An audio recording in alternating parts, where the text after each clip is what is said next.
right around a year and a half ago, I was in this very parking lot with my family's 2012 Scion XB, probably down that way a little bit further if I remember right.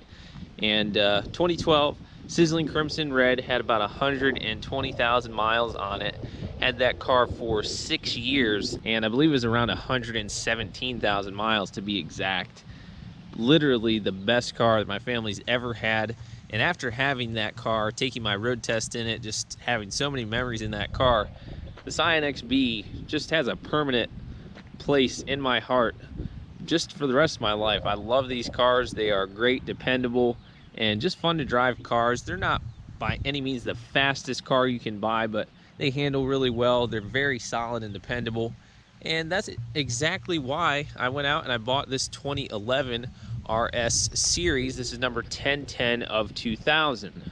So we sold the car about a year and a half ago, 1 year, 5 months ago, and somebody about an hour and a half came and bought it from us. And ever since we sold that car, I've just really missed it. This car has actually been in the family for quite some time.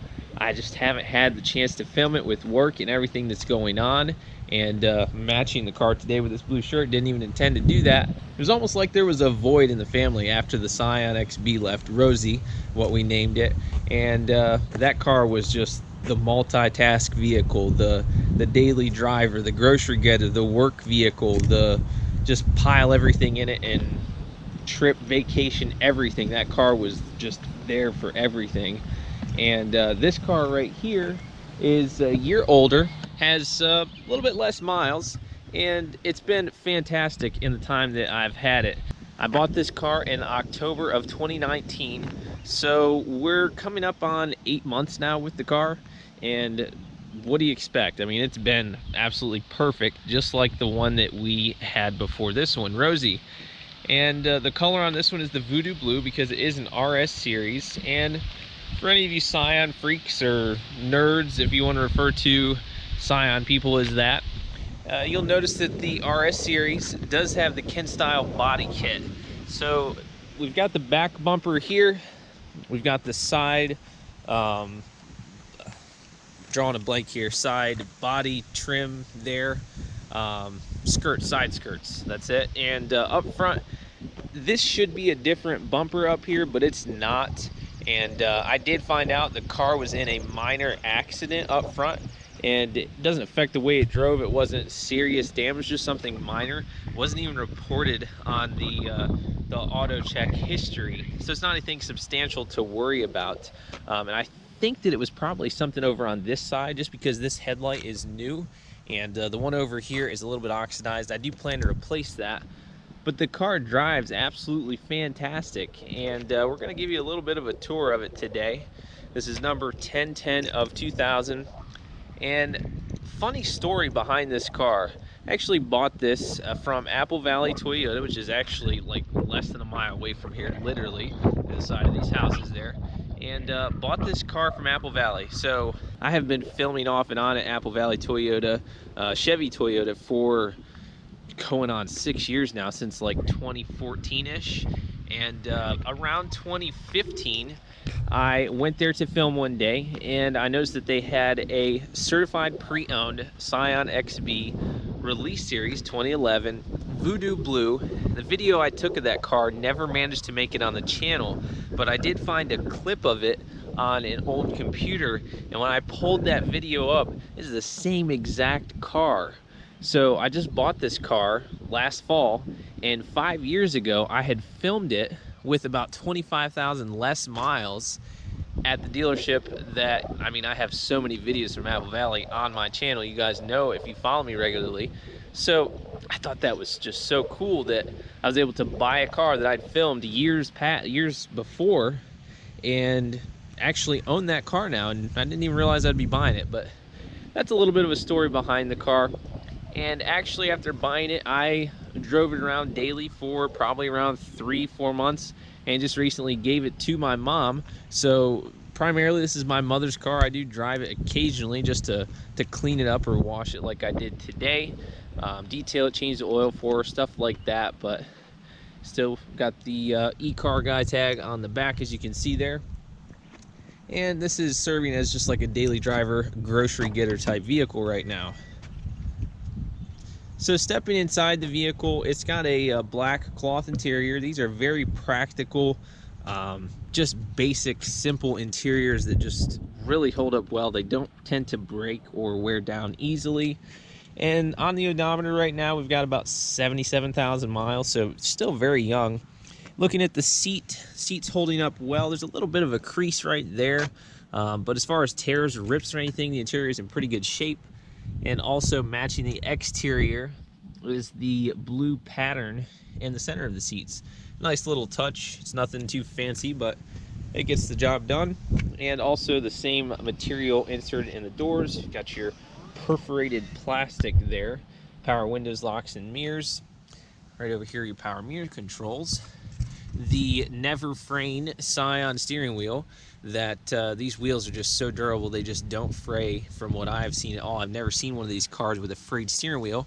One thing I will mention, and I've noticed this for ever since I bought the car really, is the horn sounds like it's dying. I think that needs to be replaced. It sounds like a dying duck, and it's just very sad. But it's fine for now. Pop the hood. We've got these matching blue floor mats. Those just look really good with the car. And it also on the outside has these sun or rain guards.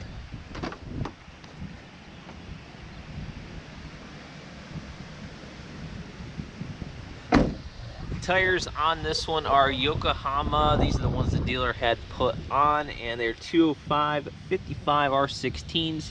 Just the standard steel wheels and hubcaps, and I may throw some alloys on it in the future, but not in a rush to do that because it's not like it's a need, and those work perfectly fine. Let's go ahead and hop in. One thing I do like about this one is it does have a sunroof. I just love the sunroof, and the 2012 that we had did not have a sunroof, and that's something that if I ever get another one of these cars, which I can definitely see in the future, it's gonna have a sunroof for sure.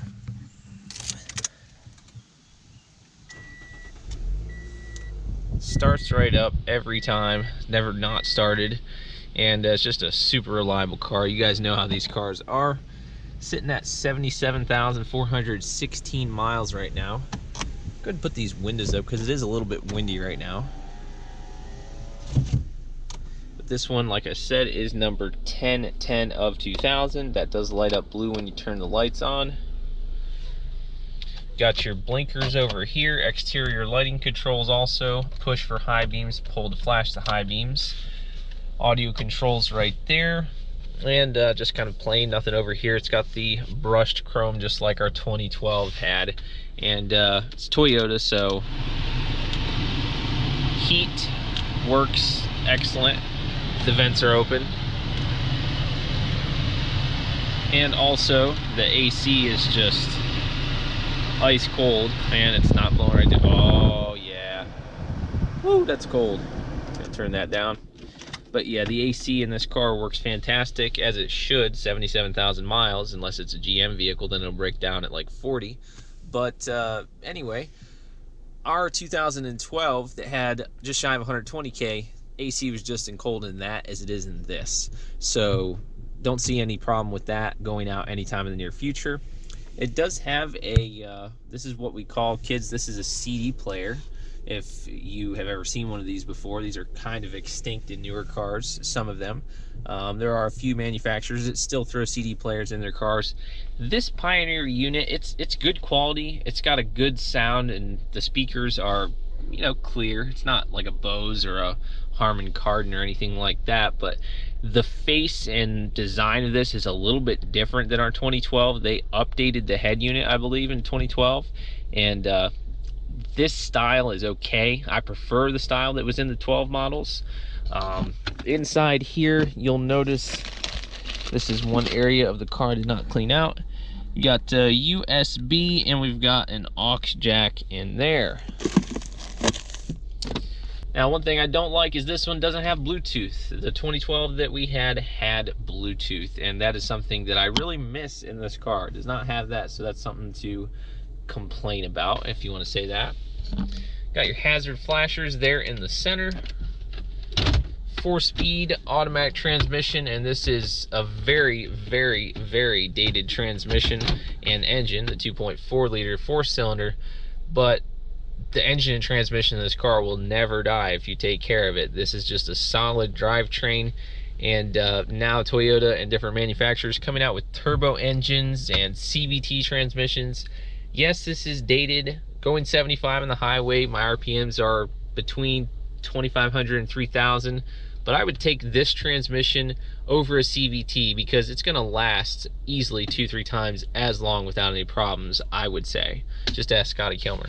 Dashboard's in good shape, no cracking, no fading, anything like that. It's real solid. These cars hold up well. The Toyota quality is just insane. I mean, a GM car or even a Ford per se, particularly GM though, their dashboards and their trims and their buttons and stuff, when they get to be this age or half of this age, they start fading and just having issues on the interior, and they're just not as good a quality as Toyota. I'm gonna hop in the back seat of this car. It is pollen season. Just look at the pollen. I just washed this car like an hour ago, and you can see the pollen just building up already. The door jambs on the car are absolutely just ridiculously clean. And one thing I will say, if you're an owner of one of these cars, the seat belts, you got to be careful if you have passengers or if you yourself are getting out of the back seat.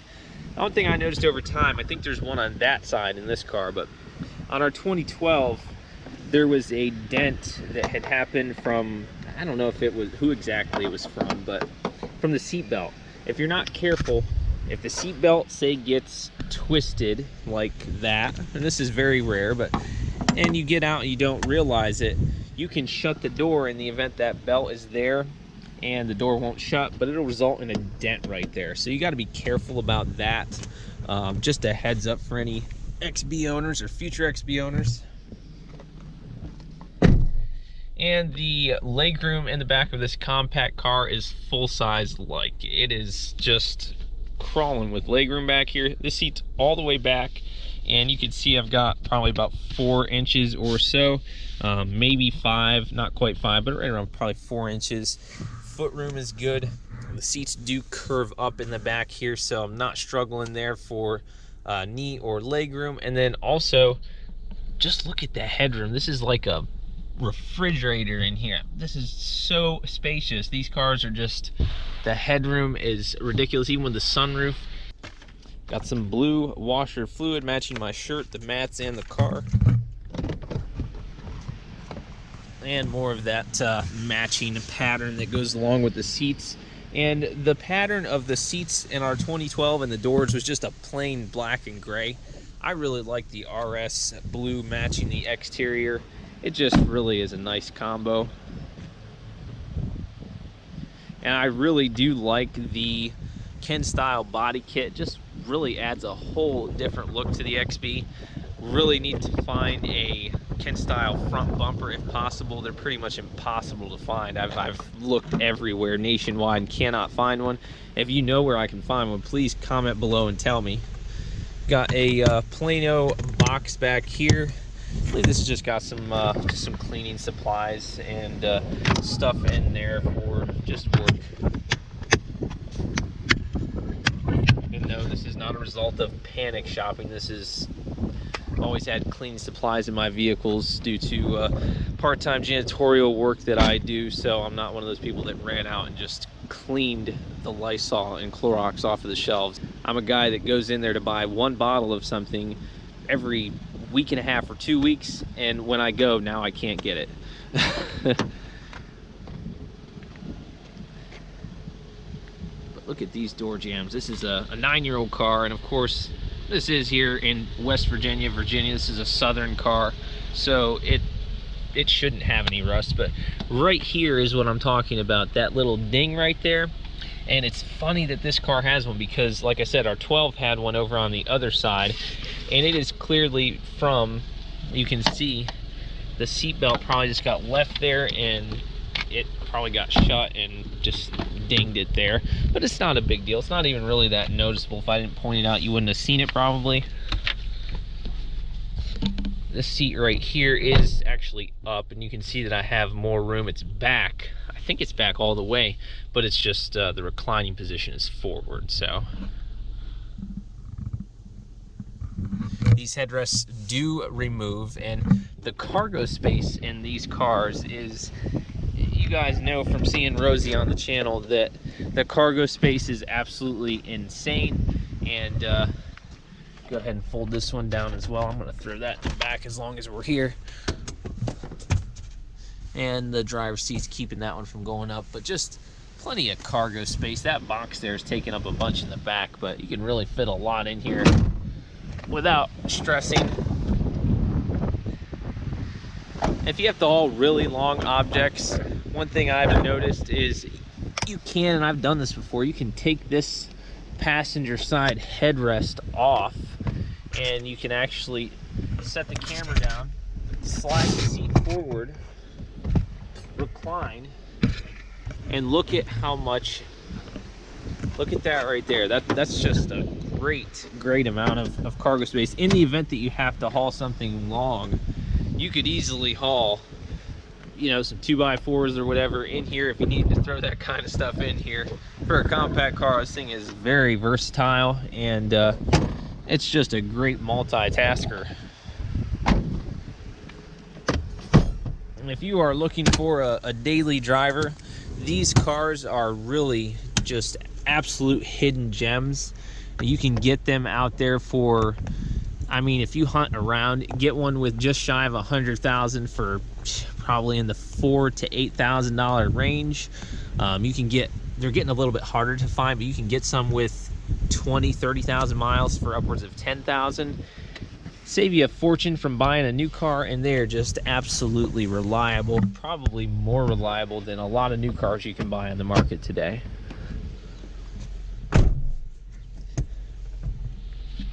Plenty of legroom up front here, as you can see. I did not clean this out, so yeah. As soon as I got in, I thought, yeah, I didn't clean the glove box, and you can see that a lot of paperwork in there that just needs to be cleaned out. Back in behind that box, you've got your cabin air filter. I do have an instructional video on the channel about changing the cabin air filter in one of these XBs, just so you know, in case you need that.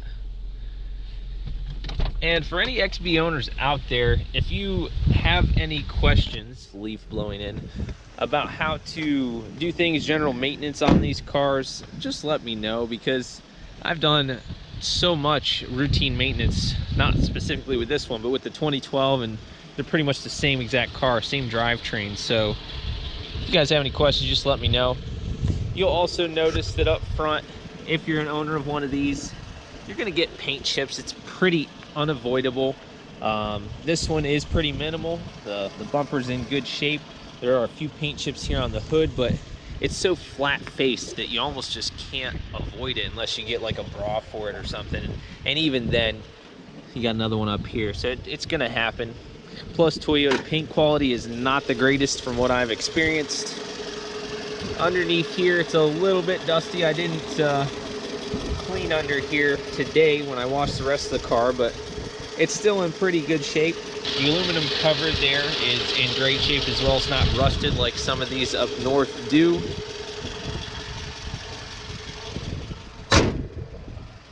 And the hood on these cars, they're kind of, Scotty Kilmer mentioned this in one of his videos. He actually posted one not that long ago of a Scion XB. I think that was a previous gen, like the mid-ground from the first gen to the current most recent generation, like an 08-ish or something like that. And he showed how like tinny and just not very luxurious that the cars are.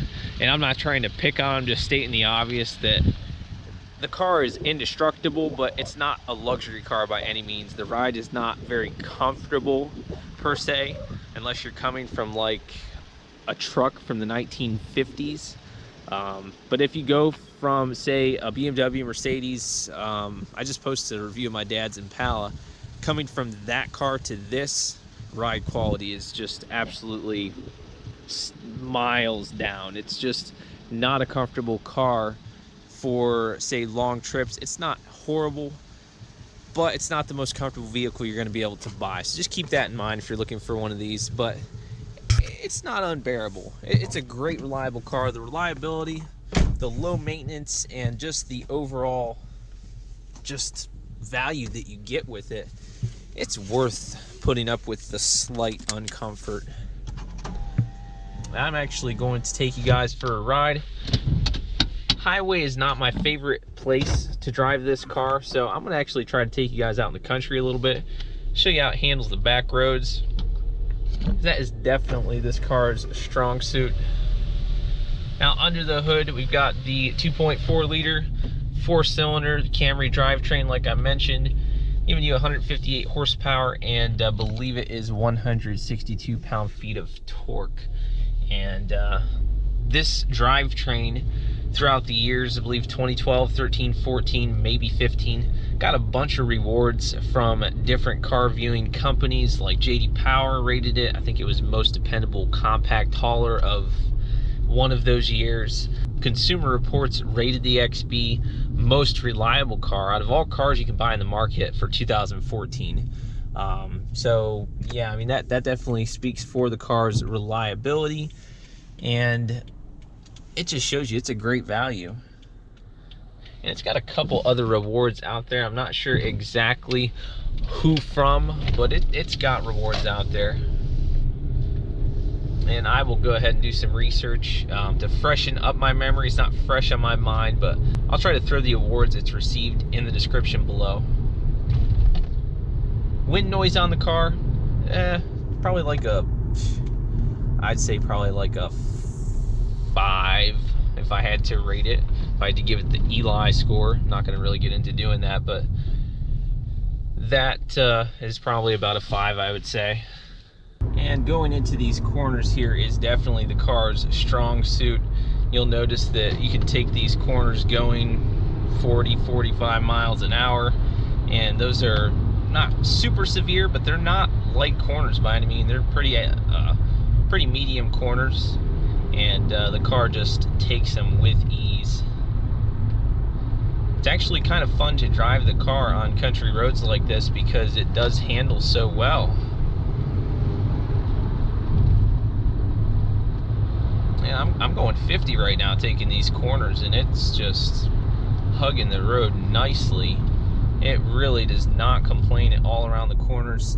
Like I said, on the highway, it's got a good pep to get you up to speed, and once you're going 70, 65, 70, you punch it, it'll get you around cars. It's not like it's a poor performing vehicle by any means, but keep in mind also it's not a sports car. But taking these corners in the country road kind of makes you feel like that a little bit because of how tight and responsive the steering is. You can see that it's just right there responding. Got that sunroof open now. Taking these back corners, going about 45 to 50. Oh yeah, just hugging the road nicely. Shut this. Let's slow down a little bit, get a brief acceleration just to show you guys what the acceleration is like. 0. Ooh, a little bit of wheel spin there.